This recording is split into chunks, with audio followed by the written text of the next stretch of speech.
Obrigada, Mariana. Obrigada pelo convite, a ti, ao Arturo. Bom, eu tinha preparado para inglês, mas se calhar sigo um pouquinho o Rudy e falo em português. Posso partilhar o ecrã? Sim, claro. Ok. Pronto. Ok, então eu vou falar sobre um trabalho conjunto com o Ahmed El-Shafei, que é meu aluno de doutorado que está a terminar agora a tese, e com o Júlio Rebelo. E eu vou falar num trabalho que essencialmente concerne os campos de Halfan e, portanto, eu vou, em particular, fazer aqui um resumo do trabalho do Guillot sobre os campos de Halfan. Ok?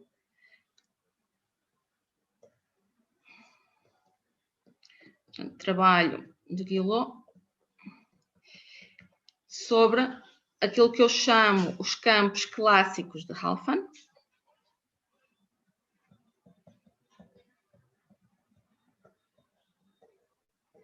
Nós tomamos, em particular, uma generalização dos campos clássicos de Halfan, ok?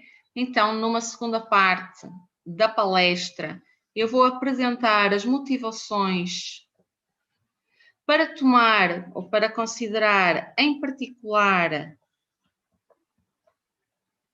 uma variante racional dos campos dele. Portanto, vou explicar o porquê de tomarmos a variante racional.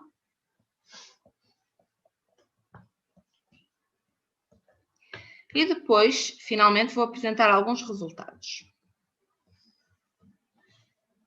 Ok. Então, eu vou aqui estar a trabalhar essencialmente em dimensão 3. E mesmo apesar dos campos de Halfan, nós tomarmos uma generalização não só dentro de dimensão 3, mas também para variedades de dimensão mais alta, eu vou essencialmente discutir o caso da dimensão 3 e o caso da dimensão mais alta, alguns aspectos, vamos eventualmente mencionar em conexão com algumas aplicações, ok? Portanto, em C3, o que é que são os campos clássicos de Halfan?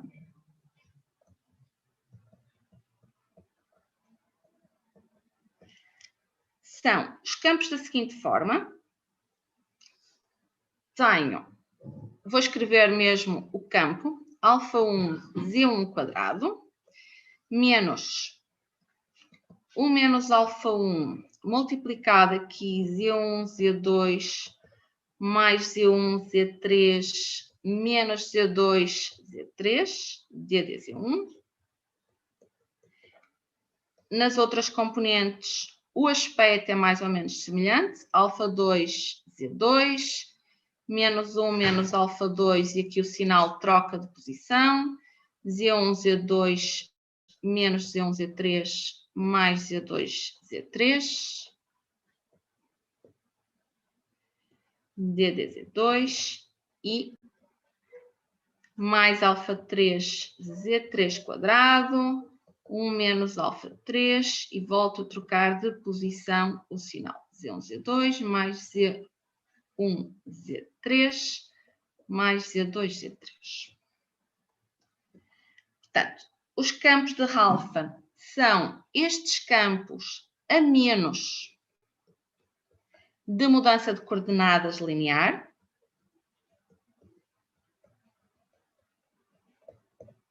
E onde este α1, α2 e α3 são todos constantes complexas. Eu vou apresentar aqui uma definição alternativa para os campos de Halfan, que é, na verdade, a definição que nos permite passar para uma generalização deles, ok? Portanto, definição alternativa.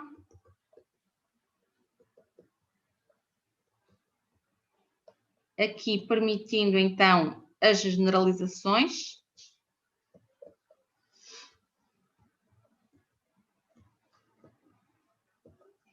e é a seguinte. Eu vou dizer que um campo de vetores x quadrático, ou seja, que é homogéneo de grau 2,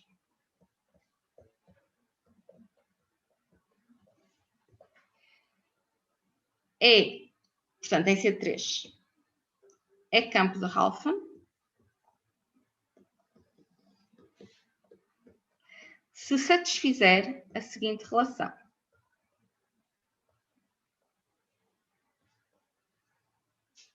O parênteses entre um campo constante e x dá 2 vezes o campo radial, ok? Portanto, o campo radial é simplesmente o campo dado por Z1 ddz1 mais Z2 ddz2 mais Z3 ddz3. O campo constante, eu posso escolher qualquer campo que eu queira. Para esta fórmula apresentada pelo Adolfo, essencialmente ele acabou por escolher o campo constante como sendo o ddz1 mais o ddz2 mais o ddz3.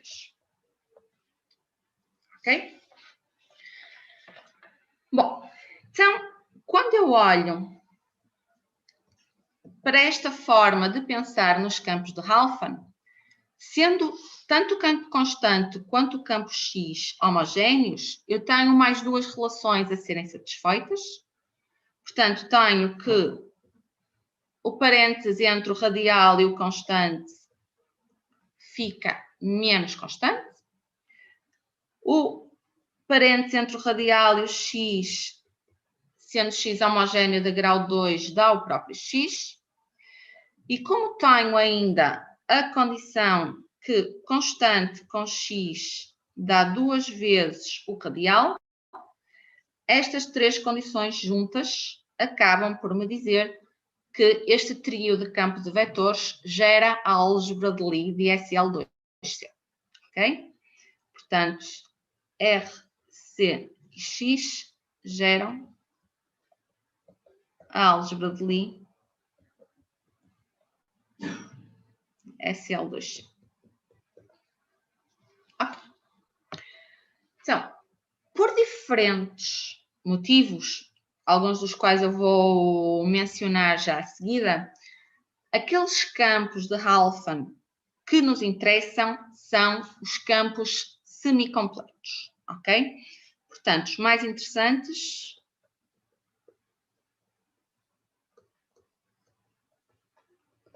são os campos semicompletos de Halfman, ou seja, são aqueles campos para os quais as soluções têm um domínio maximal de definição.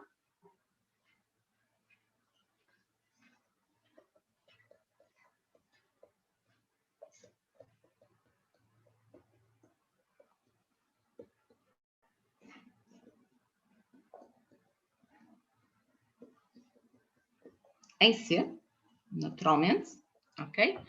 Ou se quisermos, de um outro ponto de vista, podemos dizer que são aqueles em que as soluções são todas univaluadas, ok? Portanto, soluções são todas univaluadas.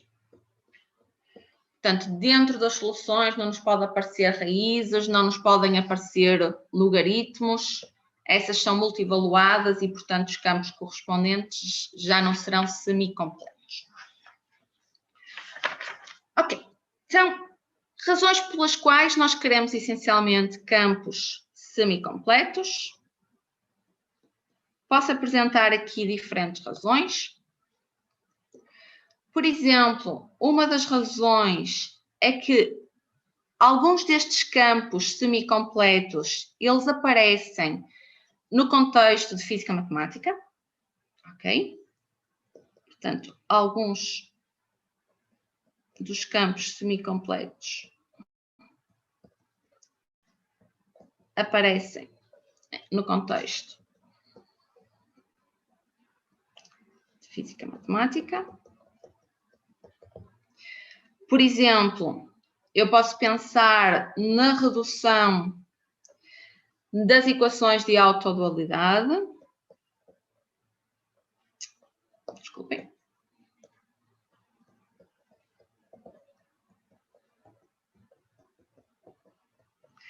Posso pensar também em alguns problemas ligados a questões até do Mavazati, que são ligadas ao espaço de módulos de certas variedades Calabial.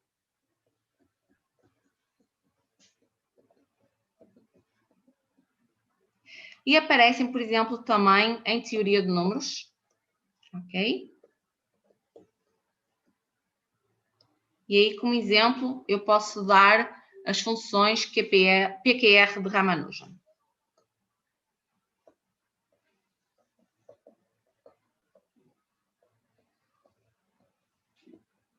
Ok. Então, esta seria uma das primeiras razões para considerar campos de Halfand semicompletos. Uma segunda razão é que campos de vetores semicompletos são aquelas que podem aparecer num contexto, numa situação global completa. Ok? Portanto, semicompleto são os que podem aparecer em contexto global completo. Portanto, singularidades semicompletas são aquelas que podem aparecer, por exemplo, numa variedade compacta, ou mesmo sem pensar numa variedade aberta, são as únicas que podem ser realizáveis por um campo completo dentro da mesma variedade. Ok? E, portanto, isto leva-nos a várias questões sobre o tentar obter, por exemplo, novas variedades complexas. E novas variedades complexas e, por exemplo, ver questões também ligadas ao grupo de automorfismo dessas variedades.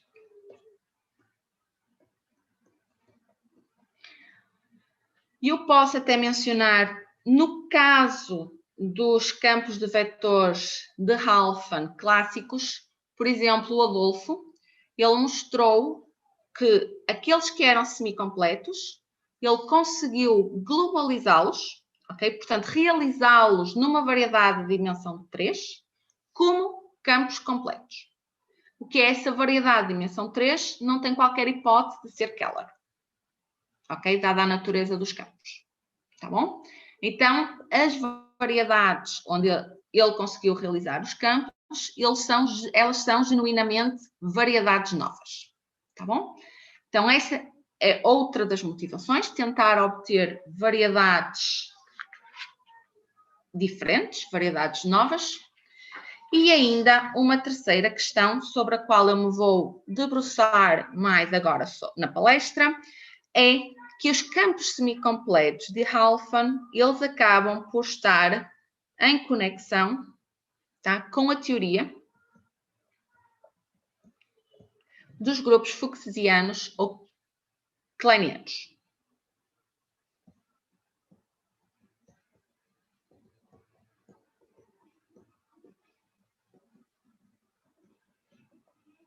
Ok? Isso é o que eu vou explicar aqui durante a palestra. Ok, então para isso eu vou ter que passar aqui uma parte significativa da exposição a falar sobre o trabalho do Adolfo, fazer um resumo do trabalho dele, que é para mostrar aqui como é que entra a conexão com os grupos fuchsianos e tentar então explicar o porquê da nossa motivação de tomar uma generalização desses campos. Ok, então, sumário do trabalho do Guillot.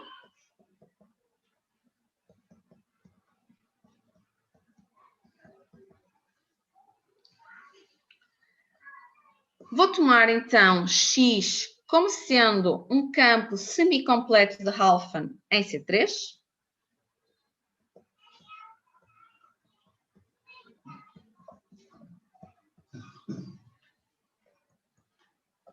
Ok? Portanto, em particular, é o clássico, eu estou a assumir que ele é quadrático. Ok? E o trabalho dele eu posso essencialmente aqui dividir em duas partes. A primeira parte, eu posso dizer que ela é standard no sentido em que nós vamos aqui só utilizar técnicas que são usuais no estudo de foliações.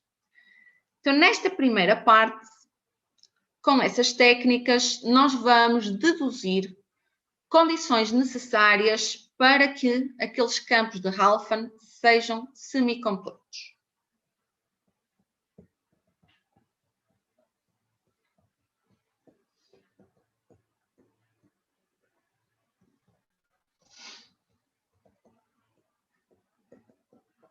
Ok? Então, eu vou pegar na condição que me define o ser campo de Halfman. Portanto, eu sei que ele é homogéneo de grau 2 e o parênteses entre ele e o campo constante dá 2 vezes o múltiplo do campo radial. Portanto, eu posso dizer que X comuta com o campo constante a menos da direção radial.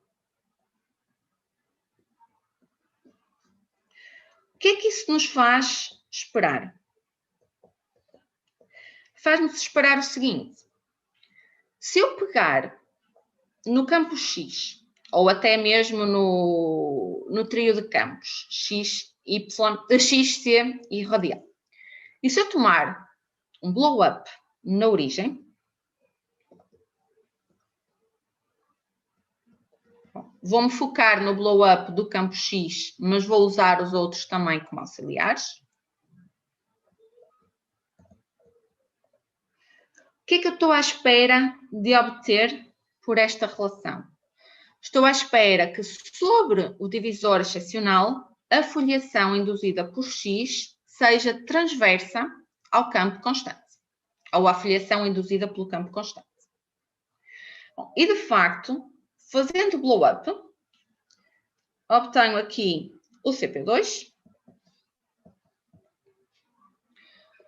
Vou obter aqui a foliação induzida pelo campo constante sobre o CP2, que é simplesmente um pêncil. Portanto, as linhas passam todas por um único ponto. Portanto, foliação induzida pelo campo constante são linhas a passar num dado ponto. E a foliação induzida pelo campo X é, então, em geral, aqui transversa a esta foliação, a menos de 3 curvas invariantes, ok? Portanto, eu vou ter aqui 3 retas que vão ser invariantes para a foliação induzida por X.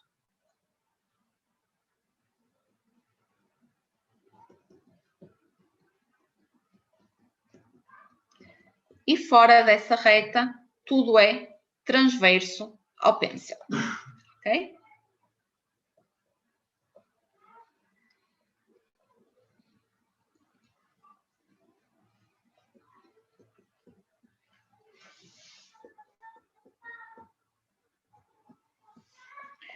Bom, porque 3 retas? O campo X é homogéneo de grau 2, ok? Então, daí virem exatamente as 3 retas invariantes no caso geral, tá?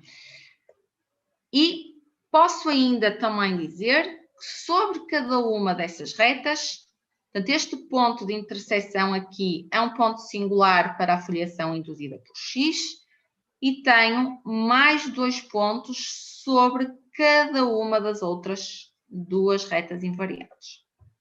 Ok? Este ponto singular para x, o que é que ele tem ainda de particular? Ele é um ponto singular radial para a foliação induzida pelo campo x. Ok?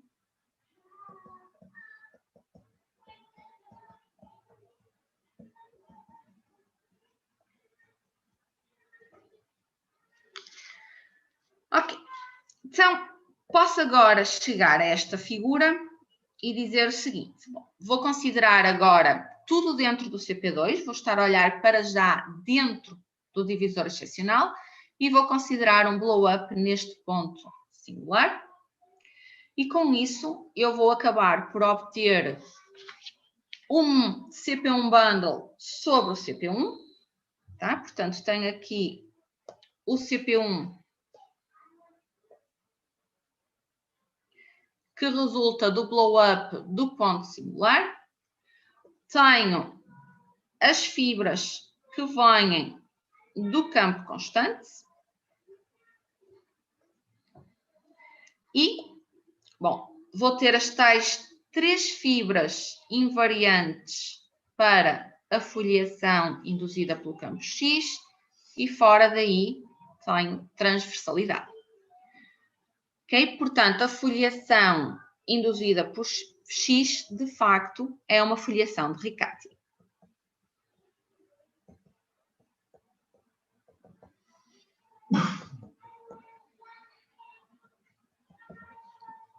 Ok? Com respeito, então, à fibração induzida aqui pelo campo X. Fibração. E por X não, desculpa, pelo campo constante. Fibração induzida pelo campo constante. Ok. Bom, então se temos foliação de Riccati, em particular nós podemos olhar para o grupo de monodromia. E tendo nós então a fibração CP1 fibrado sobre o CP1, o grupo de monodromia aqui é subgrupo do PSL2C, ok? Gerado, pensando aqui no grupo fundamental do CP1 menos os meus 3 pontos que dão origem às fibras invariantes, portanto ele é gerado por 3 loops em torno aqui de cada um dos pontos singulares. Ok, portanto posso fixar aqui um ponto, olho para cada um dos loops aqui, gama 1, gama 2 e gama 3. Cada gama I vai dar origem a uma aplicação de retorno aqui sobre esta fibra CP1. Ok? Em particular, também como gama 1, gama 2, gama 3 da identidade, sabemos pelo menos desde já que sigma 1, sigma 2, sigma 3 da identidade. O que é que podemos dizer mais sobre aqui o grupo de monodromia associado? Vou fixar aqui uma das minhas fibras. Ok? Invariantes. Sobre esta fibra invariante, como eu disse, eu tenho aqui 2 pontos singulares e eu vou escolher de tal forma que o valor próprio aqui associado nesta direção para cada um destes vetores, para cada um destes pontos singulares é 1. Portanto, posso normalizar de forma a que o valor próprio seja 1. Quando olho na direção transversa, então o outro valor próprio vai ser MI e este menos MI, portanto os dois valores próprios têm que ser simétricos, tá? A autointerseção aqui desta fibra invariante é 0, portanto em particular a soma dos índices de Camacho-Sade tem que dar 0, então aqui os valores próprios são simétricos. e é possível ainda calcular aqui estes valores próprios e ver se que dá α1 mais α2 mais α3 menos 2 sobre o αi, onde estes alfas são os alfas que apareceram aqui inicialmente na expressão do campo de Halfman. Ok? Ok. Então, qual é a condição necessária para ser semi-completo?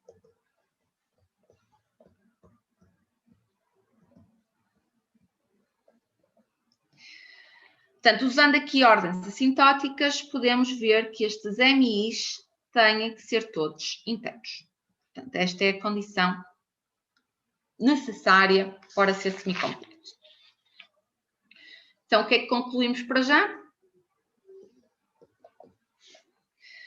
Então, o grupo de monodromia é gerado por 3 aplicações sigma1, sigma2 e sigma3 de PSL2C,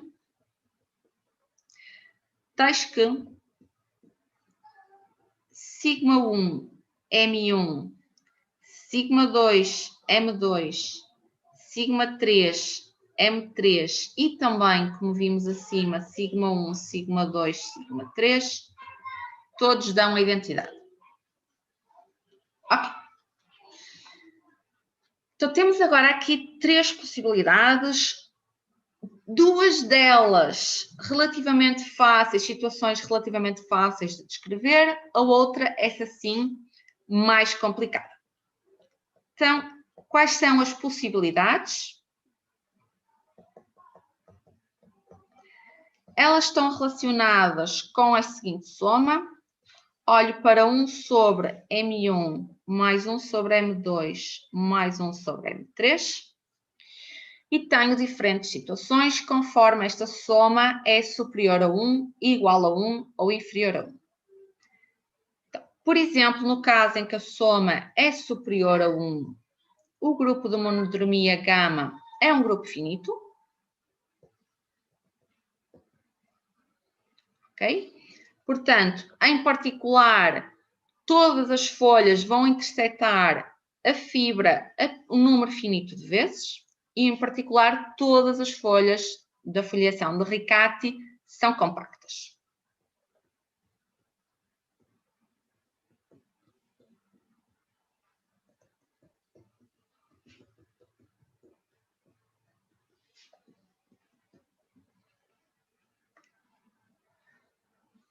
No caso em que esta soma dá 1,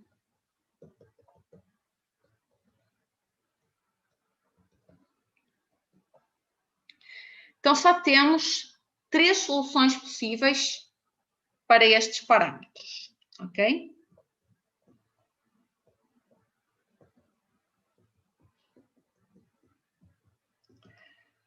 Todos os m's podem ser iguais a 3. Podemos ter um igual a 2 e os outros 2 igual a 4, ou então um igual a 2, o outro igual a 3 e o último igual a 6. Bom, o que é que acontece nesta situação? Nós temos que a monodromia não é finita nestes casos, mas a foliação ela é Liouville integrável, ok? E as folhas são todas, então, parabólicas.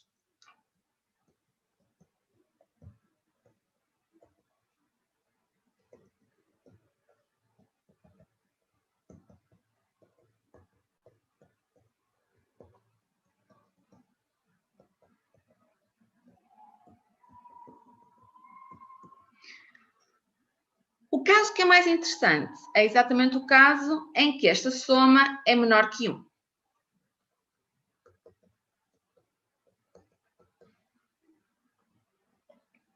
E em que, neste caso, o grupo gama é o grupo triangular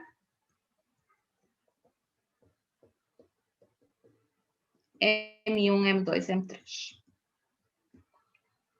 Ok.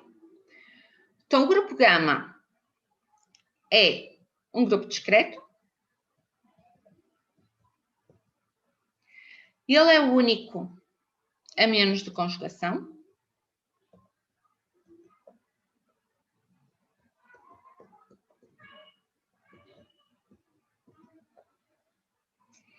E ele é Fuchsiano.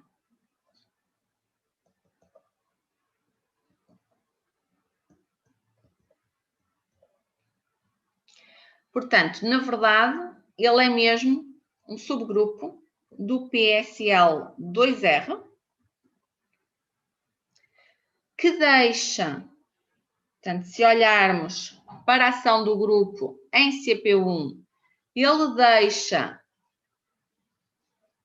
um círculo invariante, ok?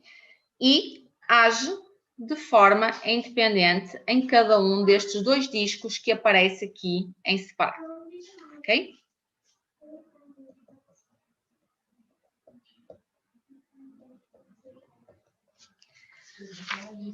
Ok. A dinâmica do grupo sobre o círculo, ela é complicada, tá? Portanto, dinâmica complicada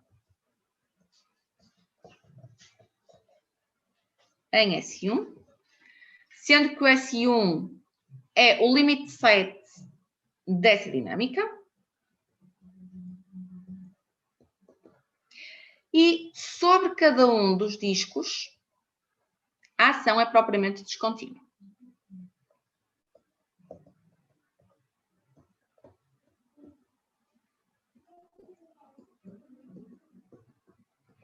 Portanto, o que é que isso significa?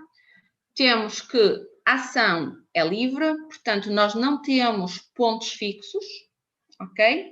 E também, para cada ponto que nós tomemos, nós temos uma vizinhança distinguida, ou seja, para cada ponto que eu considero, existe uma vizinhança em que, se eu considero a imagem dessa vizinhança por dois elementos distintos do grupo, as imagens não se intersectam, ok?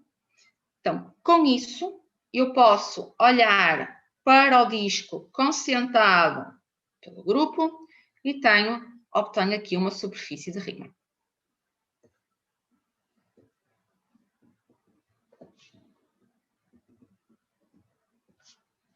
Okay. Bom, então, para já, primeira parte do trabalho, encontrar condições necessárias para que o campo de Halfman possa ser semicompleto. Sobre a questão, será que ele é realmente semicompleto ou não? Ok? Portanto, é só condição necessária, não é condição suficiente. Então, temos realmente a questão se ele é realmente semicompleto ou não. Então, entra agora a segunda parte do trabalho do Adolfo, ok? Que é dar uma resposta ao recíproco, ou seja, mostrar que essas condições, para além de necessárias, são de facto suficientes. Aqui eu vou pôr não standard, no sentido então que as técnicas usadas aqui já não são as habituais quando estamos a estudar foliações. Ok? Portanto, aqui por recíproco, o que eu quero dizer é que as condições necessárias são também suficientes.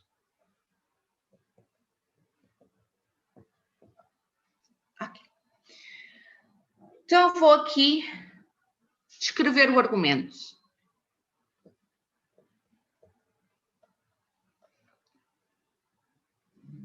E para descrever o argumento e mesmo ver que realmente é condição suficiente para semi-completo, eu preciso regressar aqui à dimensão 3.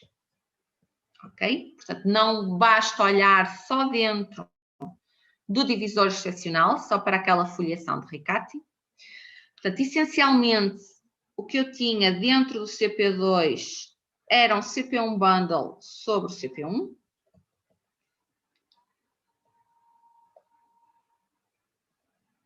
Ok? Mas agora eu penso, ok, eu considerei o blow-up na origem, obtive o meu CP2 e eu tinha dado pelo campo constante as retas, as linhas a passar num dado ponto fixado. Quando eu pego em cada uma dessas linhas que me define a foliação induzida pelo campo constante, o cone em cima de cada uma dessas linhas é invariante também para a foliação do F induzido pelo campo X, ok? Portanto, eu posso chegar aqui e dizer, bom, tenho aqui esta linha e agora na direção transversa ao divisor acabo por ter aqui uma superfície que acaba por ser um F1, tá? Dentro desta superfície, então eu tenho aqui certas direções que são direções dadas pelo campo constante.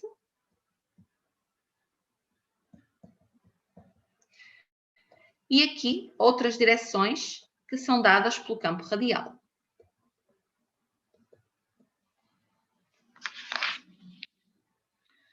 Bom, como é que nós podemos aqui tentar, então, chegar à questão de que aquelas condições são suficientes para o campo ser semicompleto? E entra aqui um argumento que foi uma relação, mais propriamente dita, que chamou a atenção do próprio Halfan para estas equações, ok? Portanto, o que chamou a atenção de Halfan para estas equações é aquilo que eu vou chamar relação de Halfan.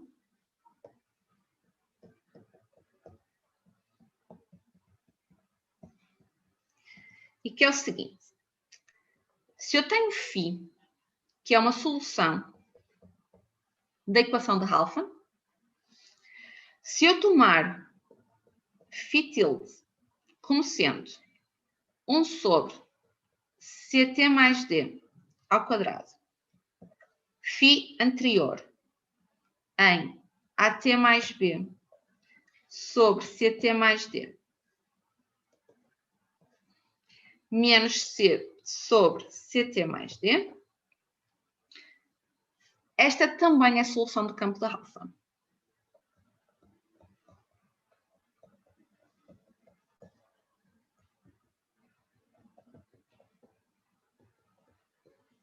Para todo o ABC D complexo que nós tomemos, com AD menos BC, posso dizer diferente de zero, posso já assumir até igual a 1, ok? Que aqui no quociente ficou idêntico. Ok, então com esta relação, o Adolfo acabou por interpretar como as soluções a definirem uma estrutura projetiva no CP1 menos 3 pontos. Ok? Portanto, interpretou esta relação como definindo uma estrutura projetiva em CP1 menos os 3 pontos, que são aqueles 3 pontos associados à fibra invariante. Como é que nós podemos ver essa estrutura projetiva? Portanto, antes de mais, o que é a estrutura projetiva? Estrutura projetiva é simplesmente um atlas onde as mudanças de cartas são transformações de Möbius. Tá? Então, como é que nós podemos fazer essa interpretação aqui? Tenho aqui o CP1. Vou olhar para os meus 3 pontos P1, P2 e P3, que são os pontos associados às fibras invariantes para o campo de X, para o campo X. E agora eu penso, dentro do CP2 e mesmo fora do CP2, se eu pensar na transformada do C3, as folhas do X são sempre transversas a estas fibras, ou mesmo se eu pensar em cima, aquelas superfícies de Hirschsprung que eu falei. Ok, vou pensar aqui embaixo para já. Vou tomar um aberto U e, tendo em conta que aqui eu tenho uma foliação de Riccati, qualquer folha recobre, portanto, qualquer folha que não esteja contida nas fibras invariantes, obviamente, recobre o CP1 menos os 3 pontos. Então, eu pego aqui num aberto U, considero todas as fibras em cima desse aberto e digo, ok, suponhando que eu fixo aqui um determinado ponto P, eu tenho uma folha que passa por P e este pedaço da folha recobre o aberto U. O que é que eu faço? Uso o fluxo do campo para parametrizar este aberto U.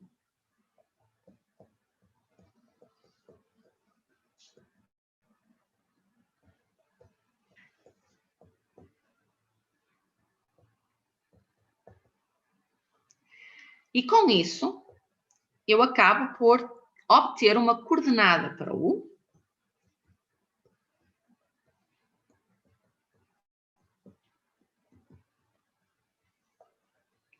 que é o T, o tempo.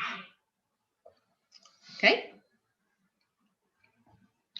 Só que a questão é, eu escolhi esta folha para dar aqui uma coordenada, mas eu posso fixar outro ponto qualquer aqui em cima e olhar para a folha que passa por esse novo ponto.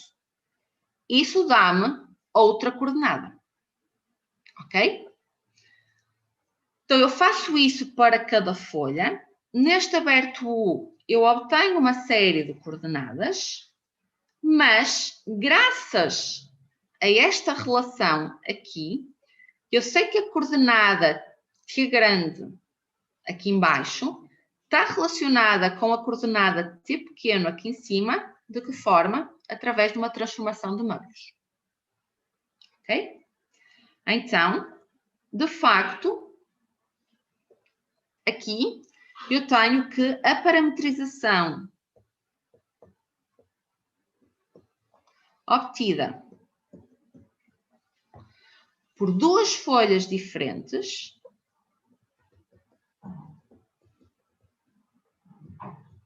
sobre o mesmo aberto U diferem por uma transformação de Möbius.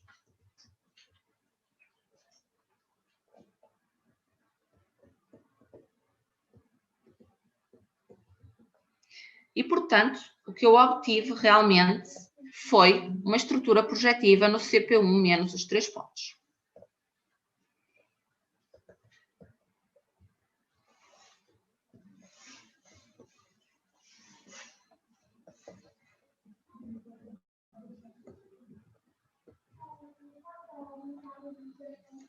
Ok.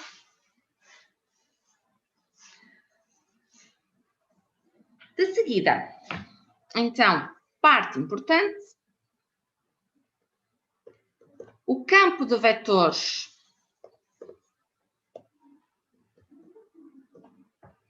ele é semicompleto se e só se a estrutura projetiva associada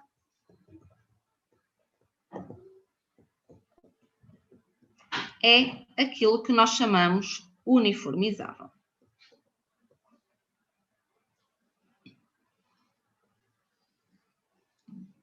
Ok? Então, vou explicar, antes de mais, o que é ser estrutura projetiva uniformizável, para depois concluir o argumento do Adolfo, que já é depois relativamente curto. Então, eu vou pegar aqui numa superfície de Riemann-S Para definir estrutura uniformizável, estrutura projetiva uniformizável, eu vou precisar do Developing Map, ok? Então, deixem-me aqui dizer como é que eu vou construir o Developing Map.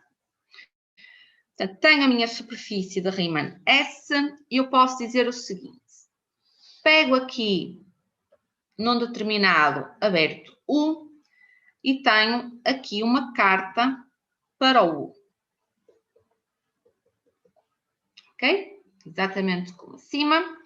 Por exemplo, eu pego aqui nesta folha, tenho aqui o meu aberto U e eu uso a carta que vem desta folha. Tá? Então, a coordenada é o T. Então, essencialmente, o que é que eu estou a fazer?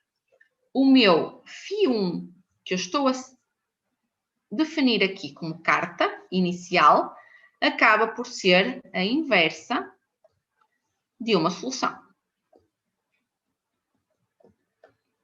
Ok? Eu começo por aqui e agora digo o que é que vai ser a aplicação do developante. Eu digo que sobre este aberto vou pôr o 1. Eu tomo o φ1. E agora eu vou fazer a extensão ao longo de caminhos. Tá? Então, fixo aqui um caminho. Fixo agora aqui um novo aberto, o 2, que interseta o 1 apenas numa componente conexa. Como é que eu vou definir a aplicação em o 2? Vou definir da seguinte forma.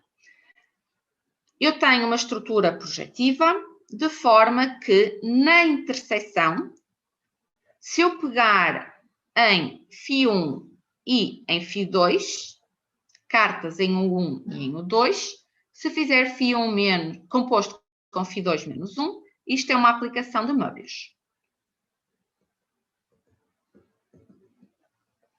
E, portanto, o φ1 coincide com M1, φ2. E, portanto, no aberto 2, o φ2 está totalmente definido. Na interseção dos dois, o φ1 e o M1, φ2 coincidem, de forma que no U2 eu defino como sendo M, φ2. Ok? E, portanto, isto coincide em U1 intersetado com o 2. Ok? E continuo a proceder assim ao longo do prolongamento de caminhos.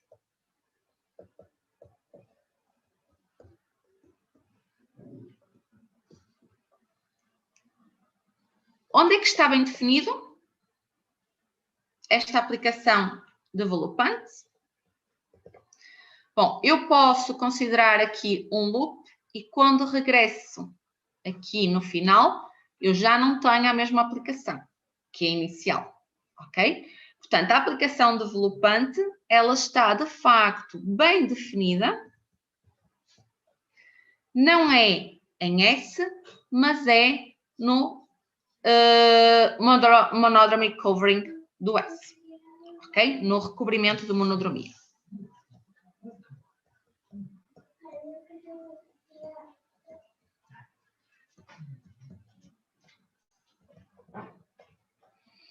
Ok? Associada, então, ao grupo de monodromia. E, portanto, nós podemos definir a monodromia, é melhor usar o termo em inglês, o monodromy developing map, ok?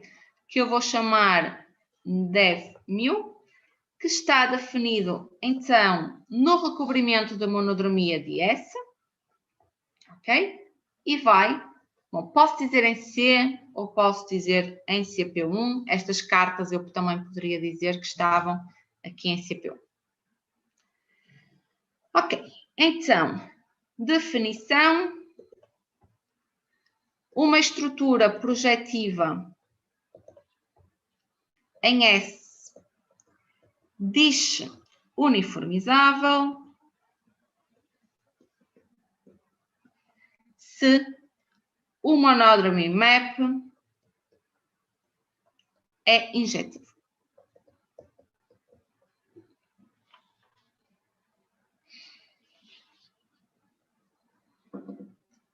Ok.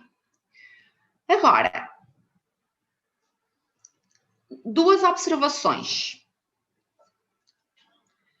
Eu posso, para definir um monodromy map, ou developing map, eu posso usar sempre a mesma solução. Vou fazer prolongamento de caminhos, fixo uma única folha que recobre o CP1 e uso o prolongamento de caminhos aí para definir. Ok? Agora, duas aplicações developantes, elas diferem apenas por uma transformação de Möbius. Ok? Então, o que é que acontece? Se eu pegar em duas estruturas projetivas diferentes aqui, como elas diferem por uma transformação de Möbius, uma é injetiva se só se a outra for. Portanto, isto aqui está totalmente bem definido, ok? Não depende da estrutura projetiva que eu considero. Por outro lado, como eu mencionei atrás, eu comecei por construir a aplicação developante usando exatamente a inversa de uma solução.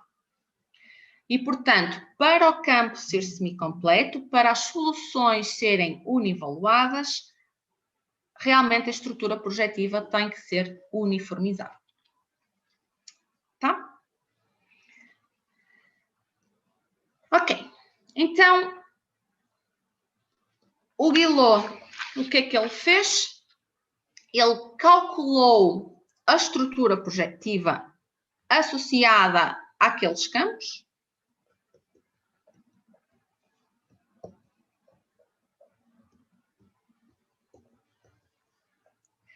Ele verificou que essa estrutura projetiva ela está associada com funções triangulares de Schwarz.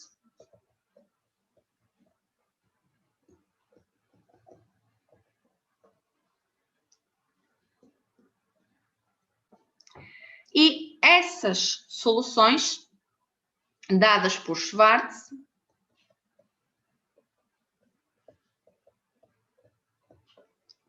garantem que realmente as estruturas projetivas são uniformizáveis, portanto, elas são injetivas, aquelas aplicações.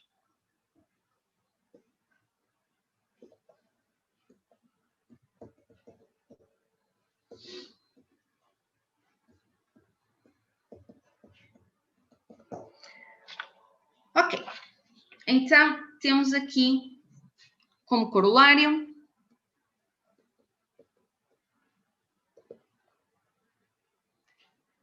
o seguinte: se olharmos para o conjunto dos campos de Halfven semicompletos,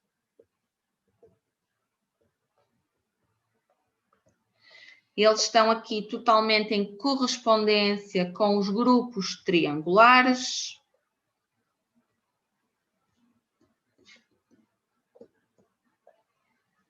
Ou, se quisermos ainda, estão totalmente em correspondência com as estruturas projetivas induzidas por esses grupos.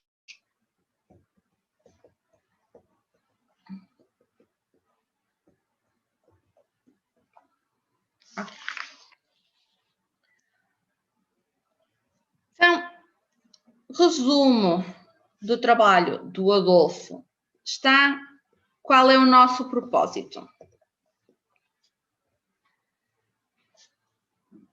O nosso propósito é tentar construir uma grande quantidade de novos campos de Halfven.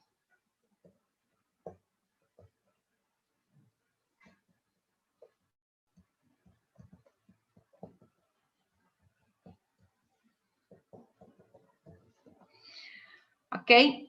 E nós pretendemos construir novos campos de Halfman que nos permitam, portanto, estar ligados não somente ali a grupos fuchsianos, mas, neste caso, a grupos mais gerais. Portanto, os fuchsianos são um caso particular dos grupos kleinianos e pretendemos ver se conseguimos inserir dentro dos grupos kleinianos por forma a obtermos dinâmicas ou comportamento de dinâmica mais complicado do que aqueles que nós obtivemos nos grupos triangulares, ok? E, em particular, nós gostaríamos até também de poder deformar os grupos kleinianos, ok? Portanto, dinâmica... ok, deixem-me... Portanto, associado a grupos kleinianos.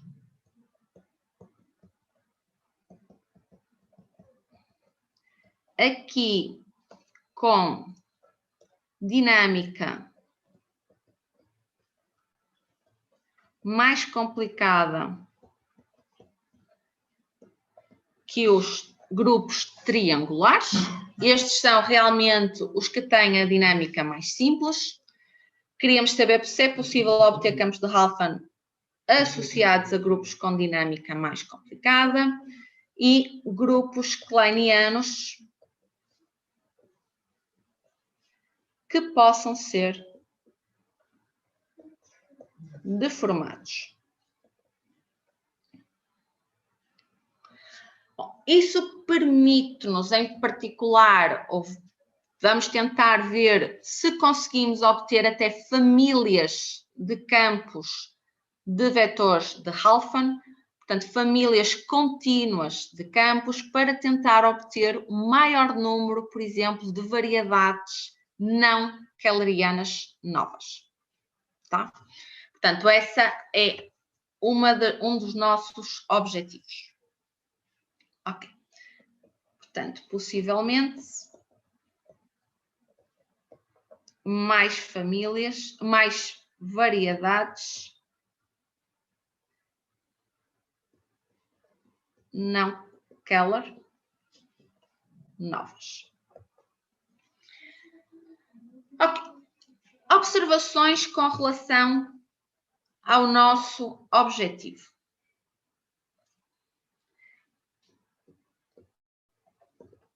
Então, primeira observação. Se nós queremos grupos kleinianos mais gerais, nós vamos precisar de mais geradores. Ok? Portanto, grupos kleinianos mais gerais, mais geradores. Se preciso de mais geradores, eu preciso de mais fibras. E se preciso de mais fibras, o que é que eu vou precisar? Foliações de grau mais alto.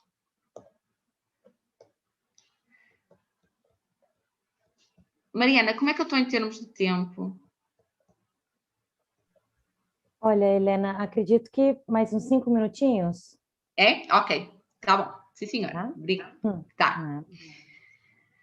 Ok, então preciso de foliações de grau mais alto.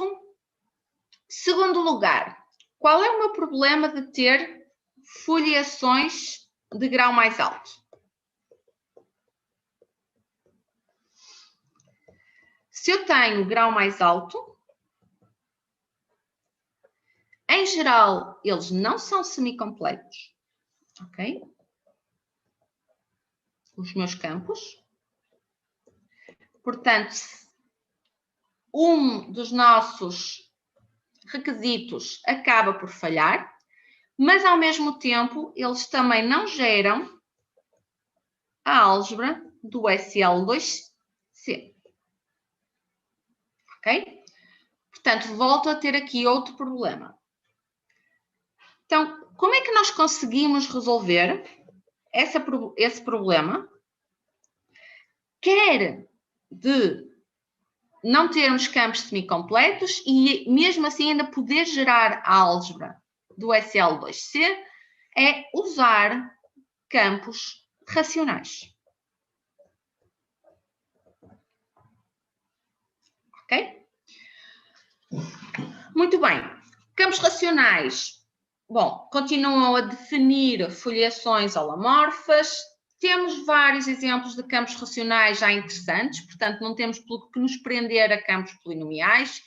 Temos as equações de Pain-Levé, por exemplo, que também já são racionais. Portanto, esta será realmente a abordagem para nós definirmos os campos do vetor de Halfven. Portanto, vamos permitir os campos racionais e vamos exigir aquelas 3 condições do parênteses do bracket para satisfazer, para ser campo de Halfven, campo generalizado de Halfven, ok? Portanto, Halfven racional.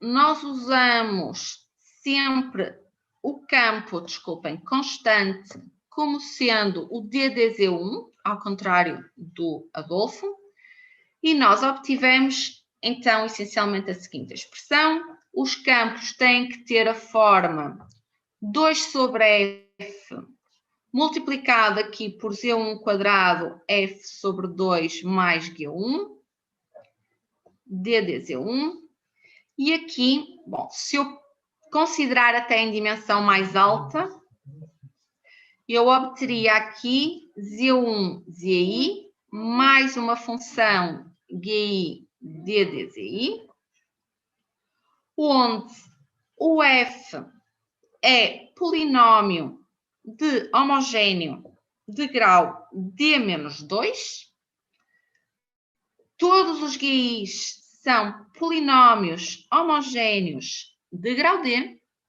e todos estão nas variáveis Z2, Zn. Portanto, nenhum dos polinômios vai depender da variável Z1. A foliação induzida pelo campo X é uma foliação de grau D, neste caso. E, portanto, já aqui conseguimos obter foliações de grau mais alto, ok? Ele continua a ser homogéneo de grau 2, mas racional, tem possibilidade de ser semicompleto, ok? E continua a gerar a álgebra do SL2C. Problemas ao tomar esta abordagem.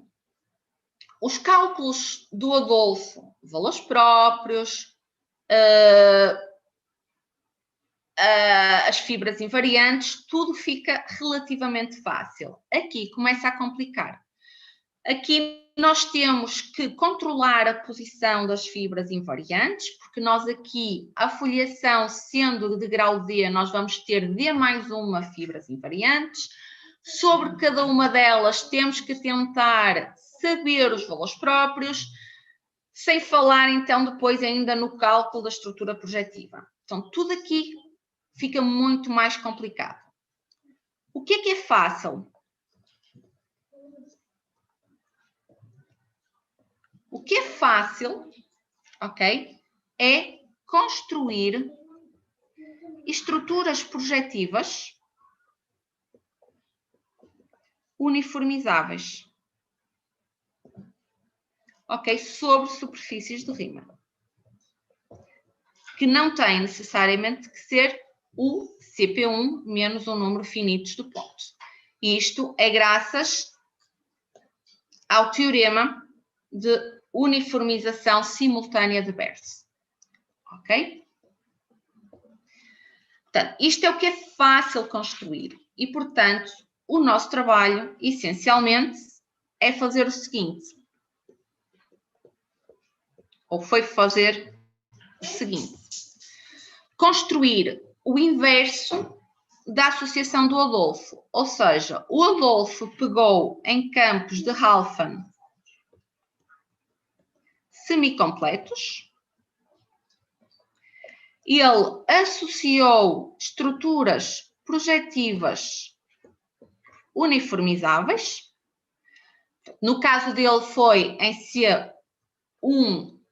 CP1 menos 3 pontos. Poderia até inserir isso dentro da estrutura de Riemann. O nosso trabalho é fazer essencialmente o sentido contrário. pego estruturas de Riemann projetivas e associo campos de Halfman semicompletos. Então, vou só rapidamente, se ainda der tempo, enunciar aqui os resultados. Um resultado sem precisar, ok? Existe uma bijeição entre Halfman generalizado, portanto, estes Halfmans racionais semicompletos e as estruturas projetivas uniformizáveis em superfícies de Riemann, que não são necessariamente, como eu disse, CP1 menos um número finito de pontos. No caso de eu estar com CP1, eu tenho o seguinte.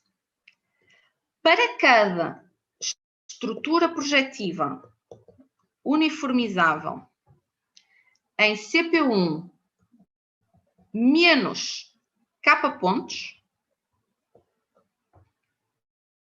ok? Com K maior ou igual que 3, existe um Halfman racional semicompleto, ok? Que é uma foliação, que a foliação associada tem grau K-1 e que induz a estrutura projetiva inicial.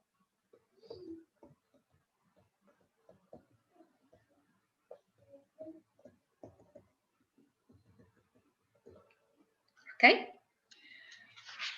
Nós podemos ir além do CP1 e aquilo que nós conseguimos mostrar, se formos além do CP1, ok? É que nesse caso existe uma variedade, ou uma variedade analítica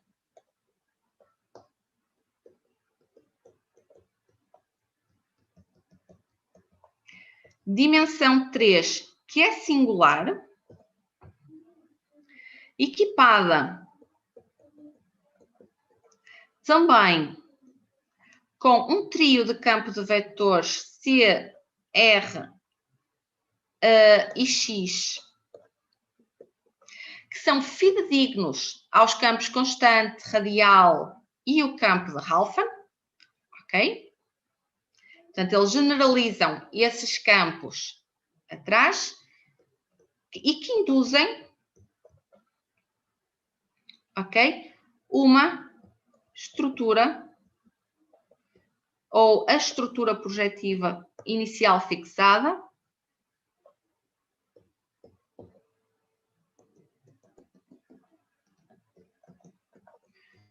sobre uma qualquer superfície de Riemann que a gente considere no início.